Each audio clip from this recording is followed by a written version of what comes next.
Hello everyone, welcome to my channel. Today, I will read a gentle and emotional story for you.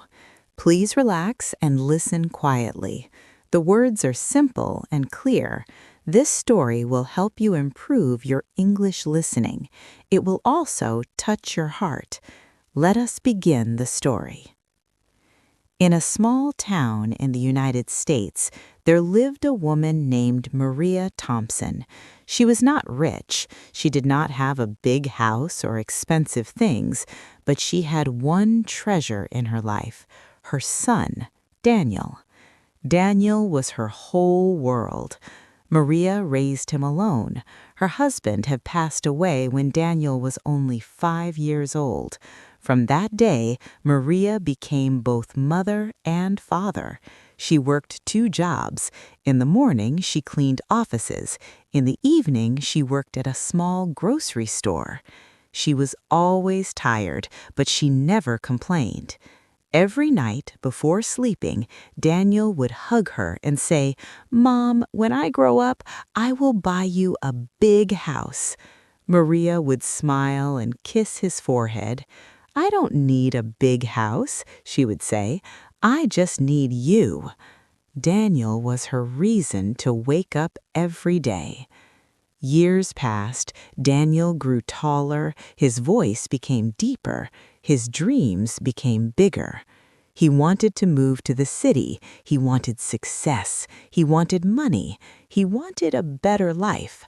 Maria was proud of him. She helped him apply to colleges. She stayed awake at night filling out forms because Daniel was too busy studying. When he received his college acceptance letter, Maria cried. Not because she was sad, but because she was proud. "You did it, Mom," Daniel said. "No," Maria replied softly, "you did it."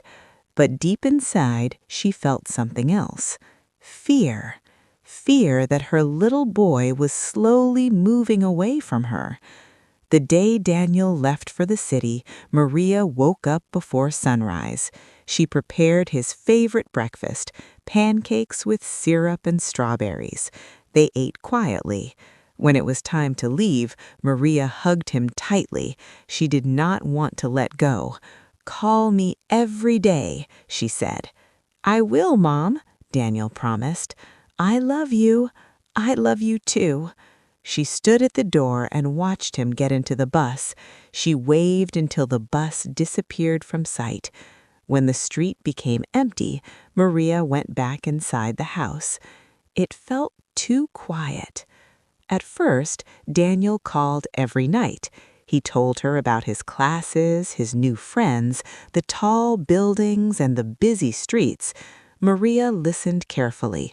She smiled at every word. But slowly, the calls became shorter. "Mom, I'm busy. I'll call you later." Later never came. Then the calls became once a week, then once a month. Maria would sit near the window every evening, waiting for her phone to ring. Sometimes she would pick it up and look at the screen, hoping to see his name. Nothing. One winter, Maria became sick. The doctor said it was nothing serious, just exhaustion and stress, but she felt weak. She called Daniel. "Mom, I have an important meeting. I can't come right now." "I understand," she replied, hiding the pain in her voice. She always understood, even when it hurt. Christmas came. Maria decorated the small tree alone. She placed one extra gift under the tree, wrapped in blue paper. It was a scarf she knitted for Daniel. He did not come. The gift stayed under the tree until January. The house became quieter every year. Maria kept Daniel's room clean. She changed the bed sheets. She dusted the shelves. She kept his childhood photos on the wall. Sometimes she would sit on his bed and remember the days when he was small. She remembered his first steps, his first day at school, the time he cried because he lost his toy. She whispered to herself, "He will come back." But the phone rarely rang. Neighbors asked about Daniel. "He is doing very well," Maria would say proudly. And he was. He had a good job, a nice apartment, a busy life, but he had no time. One day, Maria decided to write a letter. She did not want to complain. She did not want to make him feel guilty. She simply wrote, "My dear Daniel, I hope you are happy and healthy. I am proud of you every day. I miss your voice. The house feels empty without you, but I know you are building your future. Just remember that this door is always open for you. With love, Mom." She placed the letter in the mailbox. Weeks passed. There was no reply. Time moved forward. Maria's hair became gray, her hands became weaker, but her love never changed. Every evening she sat near the same window. She looked at the road. Sometimes she imagined Daniel walking toward the house. She imagined him saying, "Mom, I'm home." But it was only her imagination. Still, she waited, because that is what mothers do. They wait. One evening in the city, Daniel sat alone in his modern apartment. He had money, he had success, he had everything he once wanted, but he felt empty.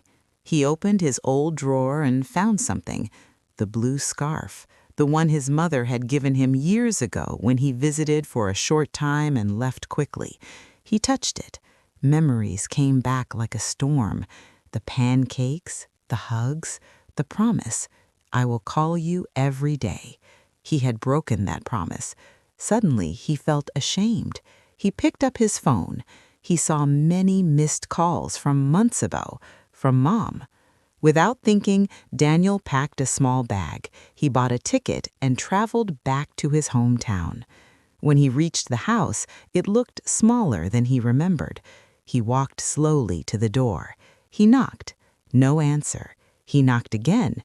Finally, the door opened. Maria stood there. She looked older, thinner, but her eyes were the same. For a moment, they just looked at each other. Then Daniel said, with tears in his eyes, "Mom, I'm sorry." Maria did not ask questions. She did not complain. She simply opened her arms, and he hugged her like a child again. "I thought you forgot me," Maria whispered softly. "Never," Daniel said, crying. "I just forgot what truly matters." They sat together at the small kitchen table.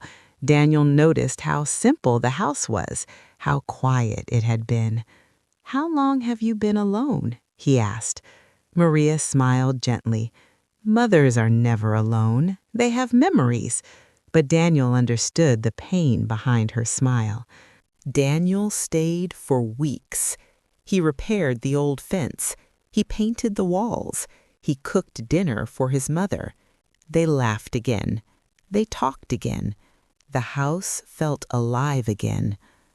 One evening, Maria sat by the window, but this time she was not waiting. Daniel was inside, making tea. He walked to her and said, "Mom, I can work from here. I don't have to live in the city."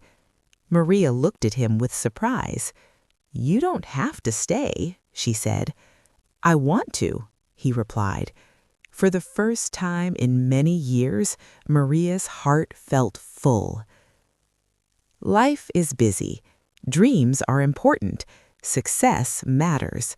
But nothing is more important than love. Parents give everything without asking for anything in return. Sometimes children forget, but it is never too late to remember. Maria never stopped loving. She never stopped waiting. And in the end, love brought her son back home. Every evening now, Maria still sits by the window, but she is not waiting for someone to come. She is watching her son working in the garden. And sometimes, when Daniel looks up and sees her smiling, he understands something very important. Success means nothing if you leave love behind. Thank you for watching. I hope it touched your heart. If you enjoyed this story, please like, share, and subscribe to the channel for more simple and meaningful stories. See you in the next story.